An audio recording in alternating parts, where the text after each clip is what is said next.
thank you.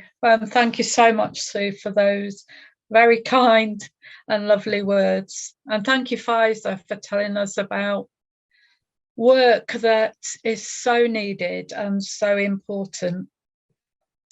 So really, I haven't prepared, and because Sue was contacting me earlier today, and I thought, well, normally, I do put a bit of thought into presentations, etc. But I think this day is very different. It's around, as you say, equity of womanhood. And I thought I'd just share a few musings with you that mean something to me. So I spend an awful lot of time writing, reading, and teaching a little bit now, teaching students. And they have given me a bit of a new lease of life, the students have, because they are so full of enthusiasm, so full of passion, so full of wonderment around birth and womanhood and the body of a woman and what it can do. So I felt really energized the more contact I do have with students, and we all need that. And I suspect my colleague midwives working in the workplace, in whichever place they are, might not think about how they may have felt when they started their training, how they came into midwifery in a way that was to be like these students now, the career for their lifetime.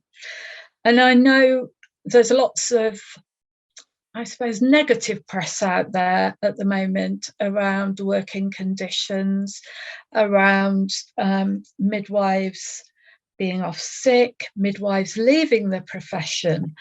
And it's sad, it really is. And I don't for 1 minute have an understanding of what it feels like on those days, because I've not practiced midwifery now for around about 3 years. But my profession and my love for it goes right back. And I think I've spoken about my journey to being a midwife before on here. But there was a few more things that I didn't share with you that I'd like to share with you today. And the first one is, I've always been a great philosopher, in the sense that I like to hear what other women are saying. And I was looking through my inspirational words and inspirational quotes today. And you know what? The ones I picked out and ones I regularly use when I'm speaking to students or to midwives come from other women. And yes, there are some fantastic men out there who say some very wonderful and profound sentences about what it is that they're proud of. There's just a few women that I'd like to talk to you about today. And the first one is Eleanor Roosevelt. And she, although her husband, you might recall as Teddy Roosevelt, he had very poor health as president of the United States. And actually, looking back now, and I think lots of political writers will say it was she who ran the country when Roosevelt was president, because he more or less did what she said. And one of the very, very, it's my favourite quote from her is, "No one can take from you what you don't give away yourself." Now that to me is something just to put in your pocket. Keep it with you, because sometimes we can have an aura of negativity around us, or we can be bowed down with how our week has gone. But if we are allowing others to take from us, then actually we need to get it back, because it's not theirs to have. You are better than that, and you are worth more than that. So Eleanor Roosevelt is a little bit of a hero or heroine for me.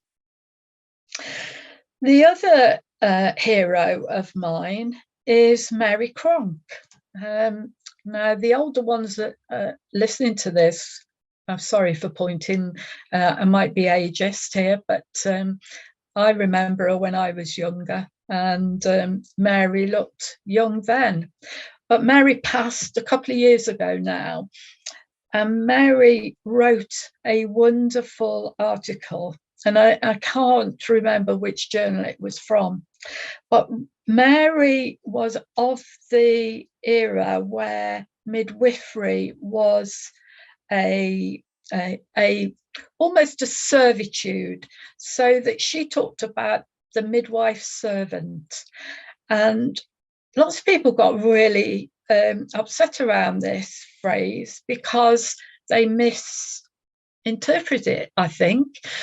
For me, what she meant was, when we are with that woman in that moment where she's labouring or about to birth her baby, we are waiting there with our hands. So we are waiting. And for me, that's where service comes into it, because none of us know what is about to happen. None of us have got that good at midwifery or obstetrics yet. We can predict what happens. But what Mary advocated was watching and waiting, and all the best servants do that. They're just standing nearby so that they can jump in, do something, move back again, and actually you never know they'd been there. And for me, that's the mark of an inspired midwife, that she knows what that woman needs when she needs it, and she's waiting with her hands or with her experience to deal with the situation and then just step back. So Mary Cronk will always have a special place in my heart. And I guess, you know, there are many other seminal midwives, really, that we've come to know and love. And we should share our thoughts and memories about them, because they went before us in setting down the foundations of our profession. And I now want to say a little bit about our profession, because I watched, not this last Sunday, the Sunday before, through tears running down my cheeks, Fiona Bruce had done a special programme on the midwife and the nurse through history, and this was in the UK, and it was very, very sensitively done, and it picked out different eras and what we were doing at that particular time and brought us up to present day. So a little bit of respectful history, I think. And I like to think that we really, as a midwifery profession, came into being at the same time that these women who formed together as suffragettes in saying, we deserve more than this. Women are better than you're telling us. And if we stand together, united, then we have a hope of being given the right to vote and the right to do certain things. I think that is a critical moment in time. It was before the NHS, but there were women saying women matter. And their actions, I think, and their sacrifices led the way for our profession as midwives to be firmly established in the social culture of our almost like our country, our world. So for me, this day matters because of those women. I also want to just remind you, all you midwives out there, that we train very thoroughly and very well researched and well practiced in our clinical world to be the thing or the person that a woman needs throughout her pregnancy to her postnatal period. And we have the skills, the knowledge to be able to do that. That sets us apart from nurses. This is where our autonomy comes into being. We have a woman who has discovered she's pregnant, who needs to have advice, knowledge, and to begin her journey. And we're there with her. We start that journey with her. Then when she's in labour and birthing her baby, we witness that process, and we see her having almost like split herself into two. So she's there with her baby on the outside, and then we observe her mothering. So we as midwives in our autonomous practice witness the birth of a mother in addition to the birth of her baby.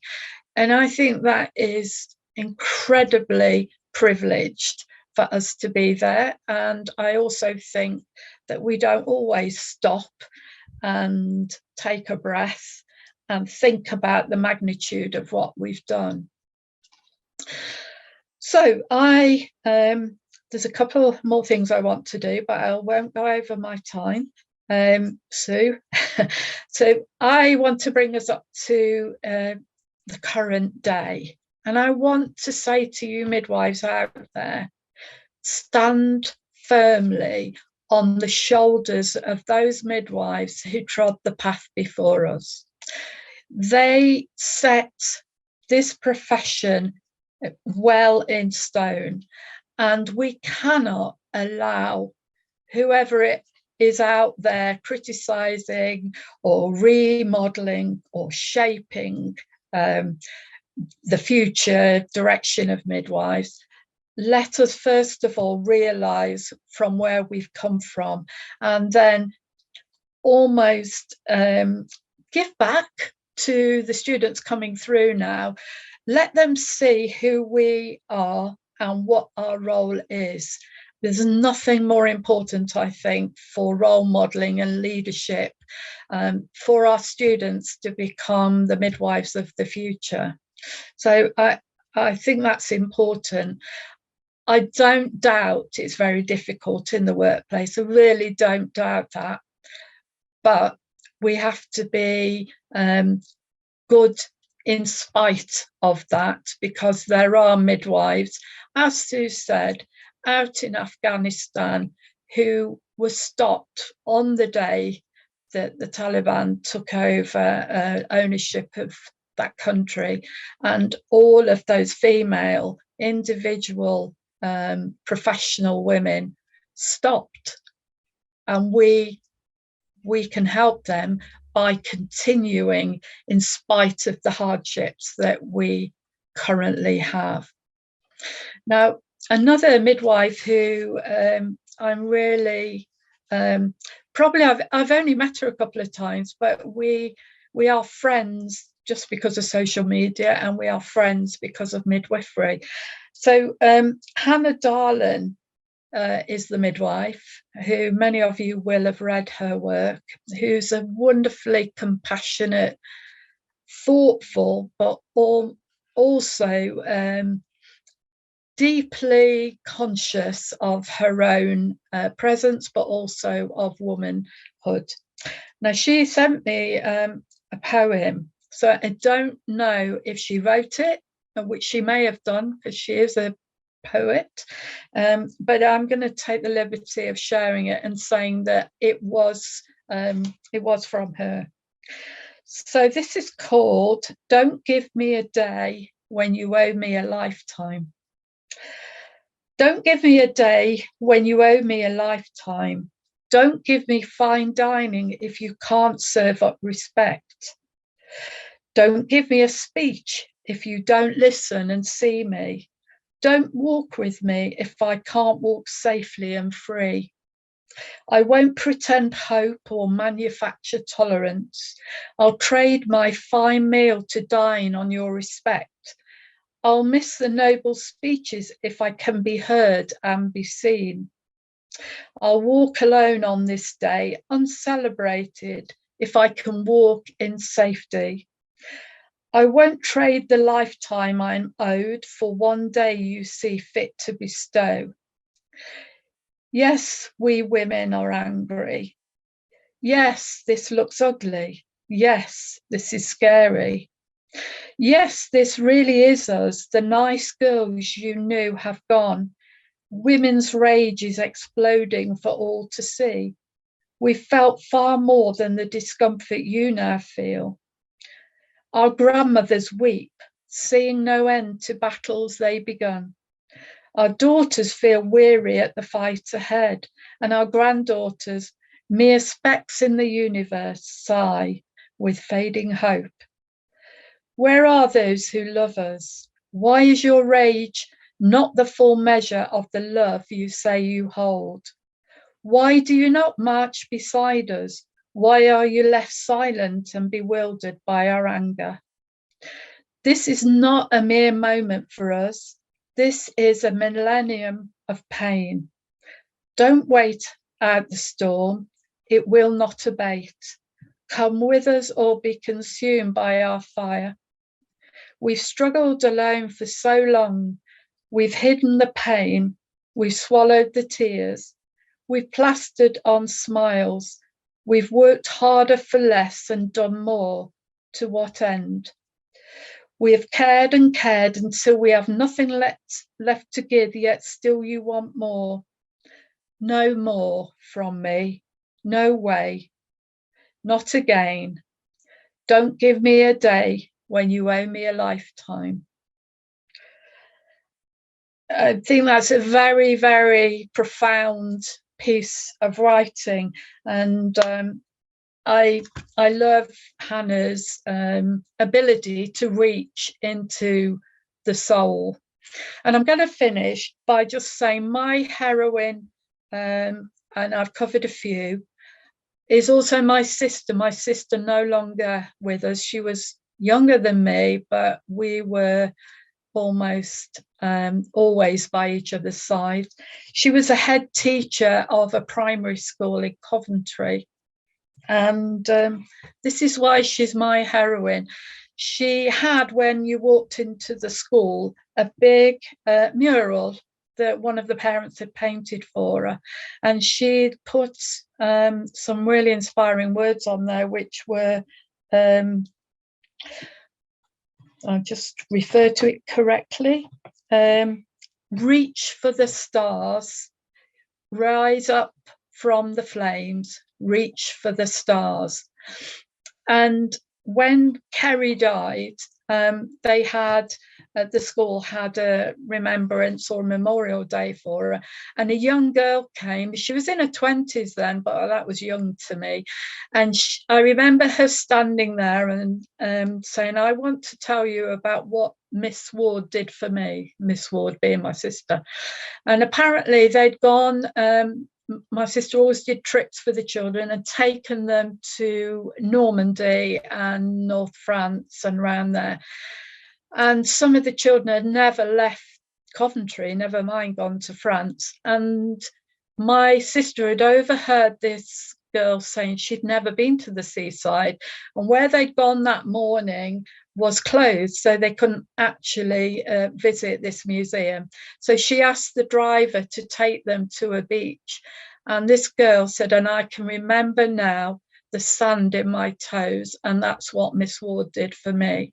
So we might think these little acts of kindness are forgotten, but they're not. And for me, Kerry managed to shine those children, shine a light on those children so that they were reaching for their own stars.